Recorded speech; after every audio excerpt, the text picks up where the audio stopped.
Welcome to the XFO Intelligence Podcast. I am your host.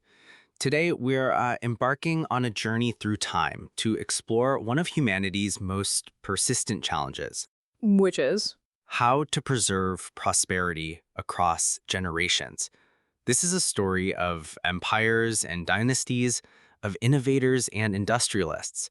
This is the story of the family office, in an episode we call The Eternal Cycle.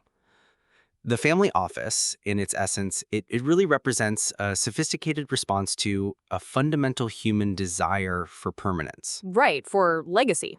A way to live on. Exactly. It is an institution designed to shepherd a family's wealth, its values, and legacy through the unpredictable currents of time.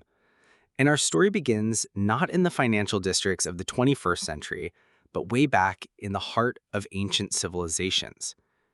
Let us turn our gaze first to the east. In 16th century Mughal India, Emperor Akbar the Great established a system of wealth administration so advanced Wow. its principles resonate to this day.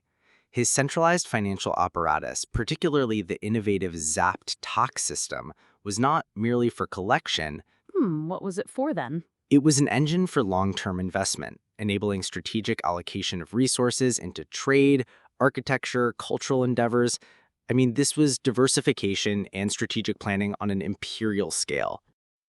And even earlier, in imperial China during the Song dynasty, we see precursors in the private sector. You had these powerful merchant families who established complex clan structures. So it's not just a Western concept. Not at all. These clans had mechanisms for pooling resources, managing collective investments, and, crucially, preserving wealth across generations.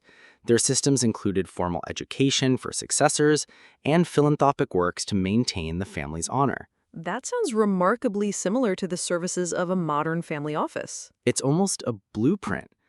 Now, over in the West, the seed of the idea was planted in ancient Rome.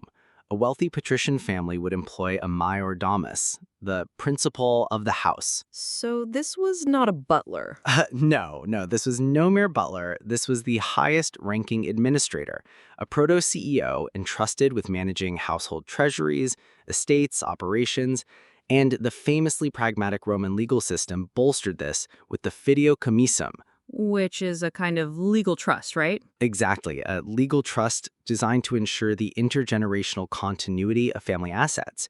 It became a cornerstone of wealth preservation for millennia. So as the Roman Empire waned, this model evolved.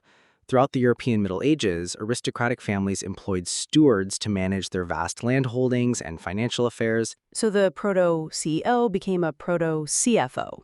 That's a great way to put it. These individuals were the precursors to modern family office executives, overseeing everything from agricultural production to commercial representation. The focus was clear: preservation and seamless transfer, not speculative growth. The Renaissance then set the stage for a profound transformation. In 15th century Florence, the Medici family, they just revolutionized finance, Of course, the Medici. right? They didn't just manage their own colossal fortune, they created one of history's earliest international banking networks, offering services to monarchs and the papacy.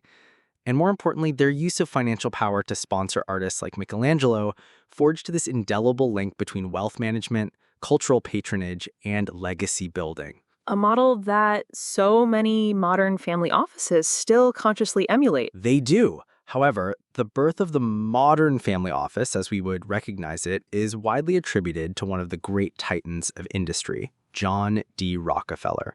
Okay, so what made his different? Well, in the late 19th century, despite his enormous wealth from Standard Oil, Rockefeller found his personal portfolio was, and this is in his words, littered with bad and even fraudulent investments. Huh, even him. Even him.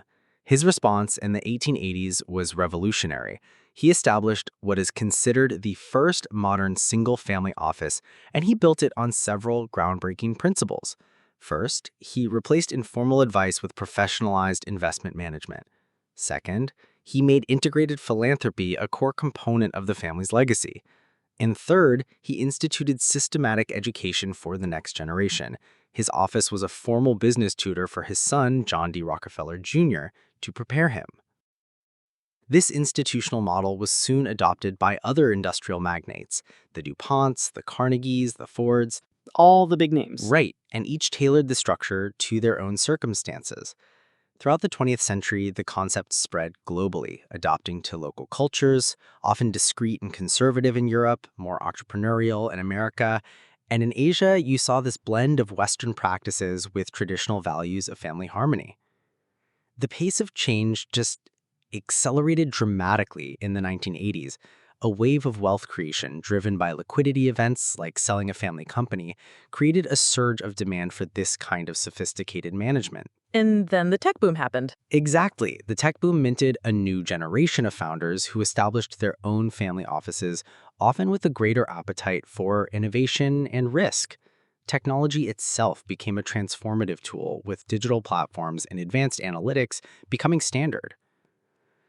This rapid growth and professionalization were further accelerated by regulation. The Dodd-Frank Act of 2010 in the United States prompted a formalization of the industry, leading to more robust compliance structures and standardized reporting. So this long history brings us to today's multifaceted landscape. We have the traditional single-family office, the SFO for one family. We see the rise of the multi-family office, or MFO, which provides pooled services for better cost efficiency. And the Rockefellers are still in the game, right? Tellingly, yes, the Rockefeller family itself embraced this evolution, forming Rockefeller Capital Management to allow other families to access their century of experience. And of course, we see hybrid models that seek the best of both worlds. As we look to the future, several powerful trends are shaping the next chapter. We're in the midst of the greatest wealth transfer in history. Wow. Right? Disruptive technologies like AI are poised to transform investment and operations. A generational shift in values is placing sustainable and impact investing right at the center of strategy. And, in an interconnected world, geopolitical complexity has become a primary concern for capital preservation. So as we conclude our survey, what eternal principles emerge from this millennia-long story?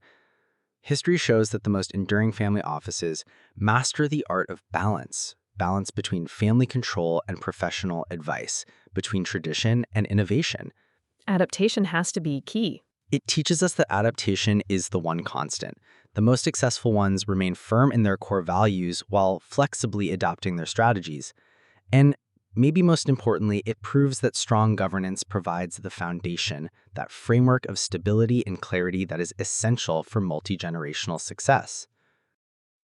The family office represents humanity's most sophisticated approach to one of our most persistent challenges. The tools evolve from the Roman ledger to the algorithm. Right. But the fundamental principles of preserving prosperity remain remarkably and eternally the same. Now, here's a question we'd like you to think about. As we enter an age of unprecedented technological disruption and social change, which of these historical principles, balance, adaptation, or governance, do you believe will be the most critical for the survival of family legacies in the 21st century? Thank you for joining us on the XFO Intelligence Podcast.